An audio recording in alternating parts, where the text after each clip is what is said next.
নমস্কার বন্ধুরা, কাজল ভিলেজ কিচেনে সকলকে স্বাগত জানাই। রোজকারের মতো আজও রান্নাঘরে চলে এলাম। আজকে একদম সয়াবিন আর মুগের ডাল দিয়ে একদম নিরামিষ একটি পদ আপনাদের সঙ্গে শেয়ার করব। তার জন্য প্লিজ প্রথম থেকে লাস্ট পর্যন্ত ভিডিওটি দেখতে থাকুন। আশা করছি বেশ কিন্তু ভালো লাগবে। চলুন তাহলে শুরু করা যাক। তো দেখুন, এখানে আমি মুগের ডাল নিয়ে নিয়েছি। তো এটাকে আমি 3 থেকে 4 ঘন্টা ভালো করে ভিজিয়ে রেখেছিলাম। দেখুন, তো নিরামিষ দিনে যদি এইভাবে একটু সয়াবিন আর মুগের ডাল দিয়ে রান্না করা যায় তাহলে কিন্তু অনায়াসে এক থালা ভাত নিমিষেই খাওয়া যায়। তো দেখুন, এখানে একটা মিক্সিং জার নিয়ে নিয়েছি। এই মিক্সিং জারের মধ্যে দিয়ে দেব আমি মুগের ডাল। তো চাইলে তোমরা কিন্তু ছোলার ডাল, মটর ডাল, যে কোনো ডাল নিতে পারো। তো অন্য দিনে কিন্তু মুসুর ডাল দিয়েও এই রান্নাটা করতে পারো। তো নিয়ে নিলাম ডালটা। এবারে ডালের মধ্যে দিয়ে দেব আমি অল্প একটু জল, একদম অল্প একটু দিয়ে দিলাম, 2 চামচের মতন। আদা নিয়েছি আমি, এই 2 টুকরো আদা দিয়ে দেবো, আর 2টো কাঁচা লঙ্কা নিয়েছি। দিয়ে এটা মিক্সিতে দিয়ে খুব ভালো করে আমি এটাকে বেটে নেব। তো দেখুন, এই অপর দিকে গ্যাস অন করে দেব। কড়াটা গরম হতে বসিয়ে দিলাম। কড়ার মধ্যে দিয়ে দেব আমি জল, 1 বাটি জল দিয়ে দিলাম। আর এর মধ্যে দিয়ে দেব স্বাদ মতো বা মাপ মতো লবণ। তো দেখুন, লবণটাও দিয়ে দিলাম। জলটা যখন গরম হবে, তো দেখুন জলটা কিন্তু বেশ গরম হয়ে গেছে। এবার আমি 1 বাটি এখানে সয়াবিন নিয়েছি। সয়াবিনটাও কম বেশি নিতে পারেন, আর কিন্তু চাইলে পরে এই ডালটাও কম বেশি নিতে পারেন। আর ডালটা দেখুন, অপর দিকে ডালটা এইভাবে আমি বেটে নিয়েছি কাদা কাদা মতো করে। দেখুন, এইভাবে কিন্তু ডালটাকে বেটে নিতে হবে। তো দেখুন, সয়াবিনটা একদম সিদ্ধ হয়ে গেছে আর ফুলে দেখুন কতটা বড় হয়ে গেছে। এবারে আমি সয়াবিনটাকে এই ঝাঁঝরির মধ্যে জলটাকে ঝেড়ে নেব।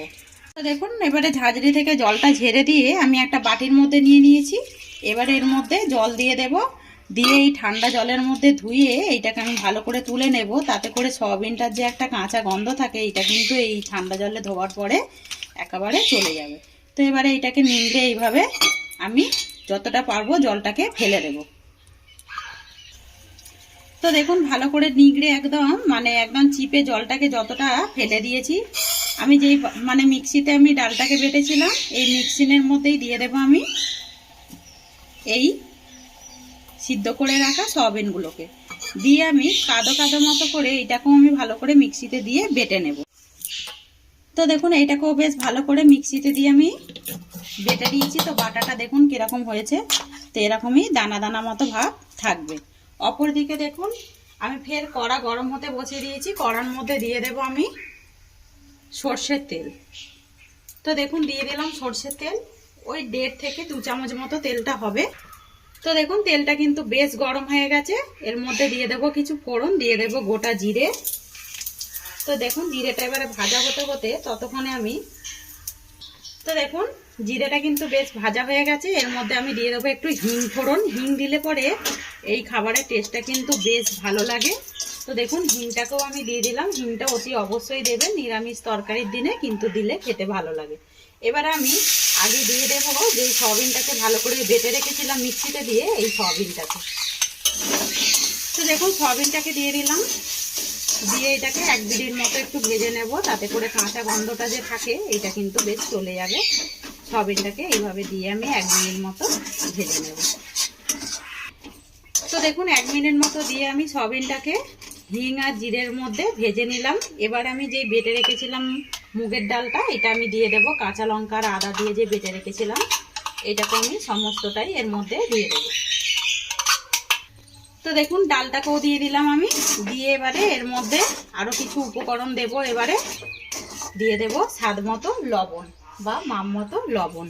লবণ কিন্তু আমি সয়াবিনে ব্যবহার করেছি, তো আমি আবারও ডালের মধ্যে দিয়ে দিলাম লবণ। এবারে এখানে দিয়ে দেব আমি হলুদের গুঁড়ো। তো দেখুন, এখানে দিয়ে দিলাম হলুদ গুঁড়ো, আর দিয়ে দেব আমি জিরে গুঁড়ো। তাহলে পরে খেতে কিন্তু টেস্ট হবে। তো এর মধ্যে দিয়ে দিলাম জিরে আর হলুদের গুঁড়ো।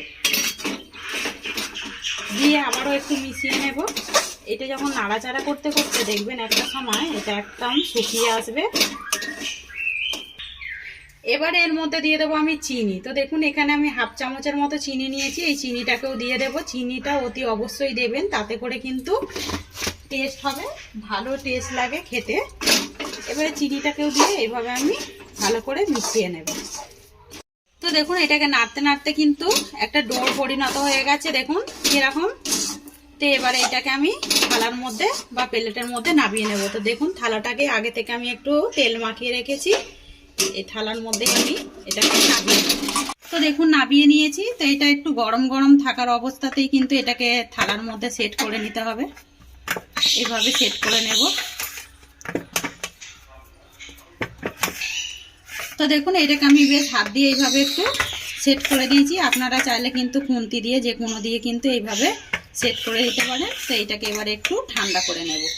তো দেখুন বেশ ভালো করে ঠান্ডা করে নিয়েছি। ঠান্ডা করার পরে দেখুন কতটা শক্ত হয়ে গেছে।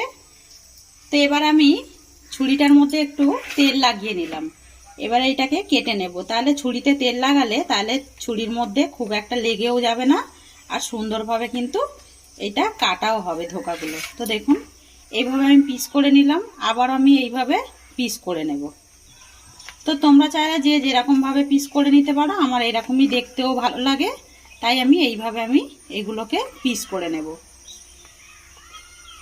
তো দেখুন সবগুলোকেই বেশ পিস করে নিলাম। পিস করার পরে দেখুন ধোকাগুলো কতটা সুন্দর হয়েছে, কতটা সুন্দর লাগছে বলুন। তো এইগুলোকে এবার তুলে নেব। দেখুন কড়া কিন্তু গরম হতে বসিয়ে দিয়েছি। কড়ার মধ্যে দিয়ে দেব সাদা তেল। তো সাদা তেলে এই রান্নাটা আমি করব এবারে। তো একটু বেশি তেল লাগবে। দেখুন তেল আমি দিয়ে দিলাম। এখানে আমি একটা বাটি নিয়েছি, এই বাটির মধ্যে দিয়ে দেব আটা। এখানে আমি 2 চামচ মতো আটা নিয়ে নিয়েছি। আটার মধ্যে দিয়ে দেব জল। জলটা দিয়ে আটাটাকে একটু ভালো করে এইভাবে গুলে নেব। আর একটু জল দেব। জল দিয়ে এবারে ভালো করে এটাকে ফেটে নেব।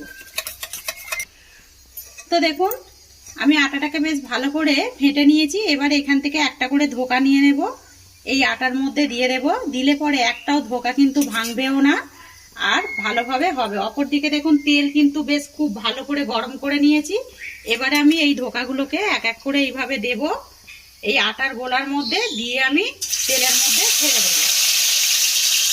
এইভাবে আমি সমস্ত ধোকাগুলোকেই দিয়ে দেব। তো দেখুন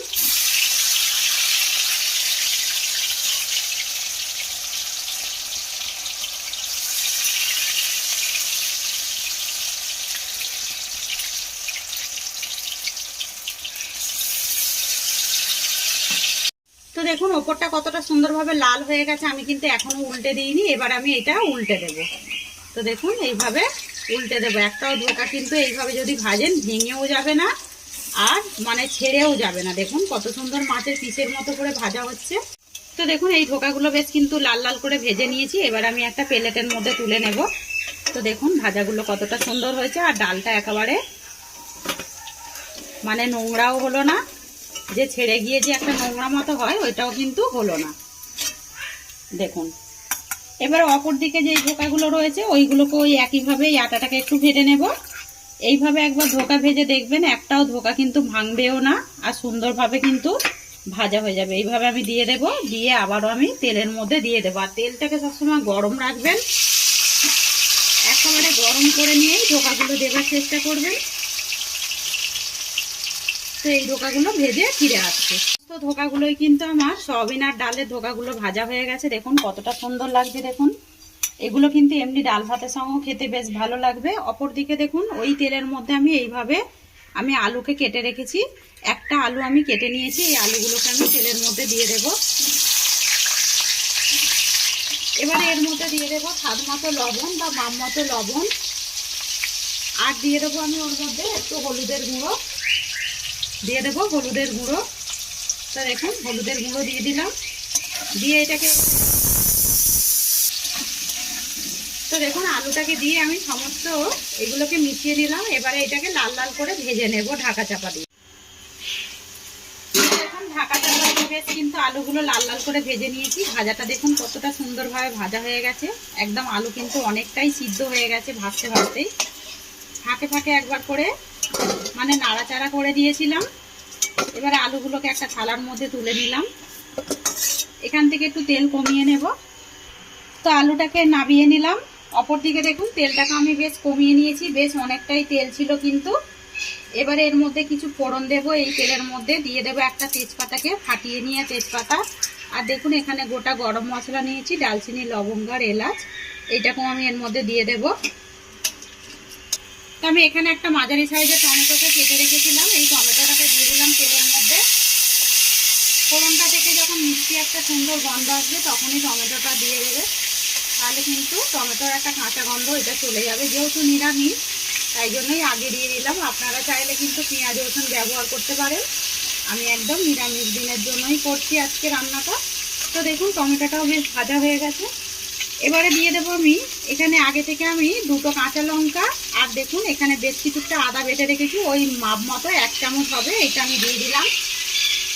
দিয়ে আমি এবারে একটু ভালো করে কাঁচা লঙ্কা আর আদাটাকে একটু ভেজে নেব, যাতে করে একটু কাঁচা গন্ধটা চলে যায়।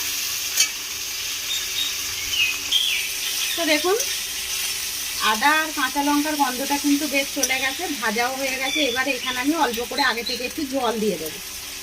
তো এইটা কিন্তু হাত ছোঁয়া জল, আমি আগে থেকে জলটাকে গরম করে নিয়েছিলাম। এবারে এর মধ্যে কিছু আমি গুঁড়ো মশলা অ্যাড করবো, দিয়ে দেবো রঙের জন্য হলুদের গুঁড়ো। তো দেখুন দিয়ে দিলাম হলুদের গুঁড়ো। এবারে দেবো ওতে জিরে গুঁড়ো, 1/2 চামচ দিয়ে দিলাম জিরে গুঁড়ো। এবারে দিয়ে দেবো আমি এখানে কাশ্মীরি লঙ্কার গুঁড়ো, দিলে পরে সুন্দর একটা রং হবে, তাই জন্য আমি কাশ্মীরি লঙ্কার গুঁড়ো ব্যবহার করলাম। আর আমি এখানে কাঁচা লঙ্কায় তরকারিতে রান্না করলাম। তো দিয়ে এবারে আমি এর মধ্যে দিয়ে দেবো মাপ মতো লবণ বা স্বাদ মতো লবণ। তো দেখুন লবণটাকেও দিয়ে দিলাম, দিয়ে এবারে মশলাটাকে একটু ঢাকা চাপা দিয়ে কষিয়ে নেব। দেখুন মশলা থেকে তেল ছাড়তে শুরু করেছে। এবারে আমি সমস্ত মশলাগুলোকে একটু এইভাবে একটু নাড়াচাড়া করে নেব। আর এবারে শত লাস্টে যেটা দেব এর মধ্যে চিনি। তো চিনিটা দিলে পরে যেহেতু নিরামিষ তরকারি, এতে করে স্বাদ ব্যালেন্স করে, আর তরকারির টেস্টটাও কিন্তু ভালো হয়, আর রঙটাও কিন্তু বেশ ভালো হয়। তো সব কিছু উপকরণ দিয়ে দিলাম। এবার আমি এখানে যে আমি আগে থেকে জলটাকে আমি হাত সহ গরম করে রেখেছিলাম, এই জলটাকে দিয়ে দেব। খুব বেশি গরম নয়, মানে ঠান্ডা হয়ে গেছে, জলটা আমি দিয়ে দিলাম। এবার আমি এর মধ্যে দিয়ে দেবো ভেজে রাখা আলুগুলোও দিয়ে দেব, আর ফোটানোর দরকার নেই, জলটা যেহেতু গরম রয়েছে তাই আমি আলুটা এর মধ্যে দিয়ে দিলাম। আমি আলুটাকেও দিয়ে দিলাম। আলুটা চাইলে আপনারা কষিয়ে নিতে পারেন, আমি খুব ভালো করে ভেজে নিয়েছি। দিয়ে এবারে ঢাকা দিয়ে দেব আলুটা সিদ্ধ হবার জন্য।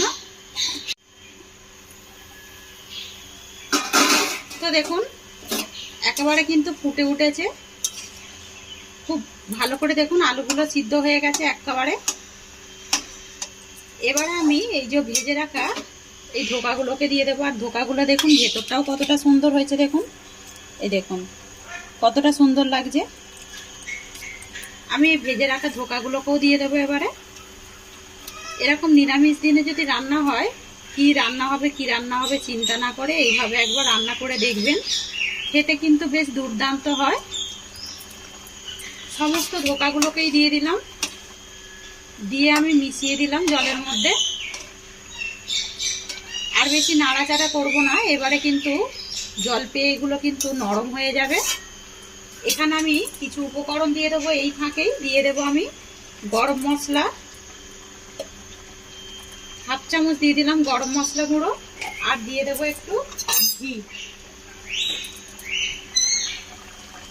তো দেখুন ঘিও দিয়ে দিলাম, আমি ওই 1/2 চামচের মতো দিয়েছি আমি। দিয়ে আমি একটু মিশিয়ে দিলাম হালকা হাতে। আবার আমি এটাকে ঢাকা দিয়ে এবারে একটু দমে রান্না করে ফিরে আসছি। তো দেখুন দমে কিন্তু রান্না করে নিলাম। এবার ওপর থেকে দুটো কাঁচা লঙ্কা দিয়ে দেব। এটা আগে দিলেই একটু ভালো হতো, আমি এখন দিয়ে দিলাম। দিয়ে এবার এটাকে ঢাকা দিয়ে এখন আমি রেস্টে রেখে দেবো। তো তরকারির কালারটা দেখুন কতটা সুন্দর হয়েছে। যদি এরকম রেসিপি ভালো লেগে থাকে একটা লাইক করবেন, বন্ধুদের সঙ্গে শেয়ার করবেন, আর এই ছোট্ট চ্যানেলটিকে সাবস্ক্রাইবার করে নেবেন। আমি একটু ঢাকা দিয়ে এই সময় একটু গ্যাসটাকে অফ করে রেখে দেবো, তারপর আমি দেখাচ্ছি কিরকম রান্নাটা হয়েছে। তো দেখুন একেবারে নামিয়ে নিলাম, কতটা সুন্দর হয়েছে দেখুন, আর রংটাও দেখুন কতটা সুন্দরভাবে হয়েছে, দেখেই কিন্তু জিভে জল চলে আসবে। এটা কিন্তু গরম ভাতের সঙ্গে বেশ দারুণ লাগবে। রেসিপিটি যদি ভালো লেগে থাকে লাইক শেয়ার কমেন্ট করবেন, বন্ধুদের সঙ্গে শেয়ার করবেন, আর এই ছোট্ট চ্যানেলটিকে সাবস্ক্রাইবার করে নেবেন আমার এরকম নিত্য নতুন রান্নার জন্য। পাশে থাকা বেল আইকনটি প্রেস করবেন। সবাই ভালো থাকবেন, সুস্থ থাকবেন, ধন্যবাদ। আবারও কিন্তু নতুন ভিডিও নিয়ে ফিরে আসবো।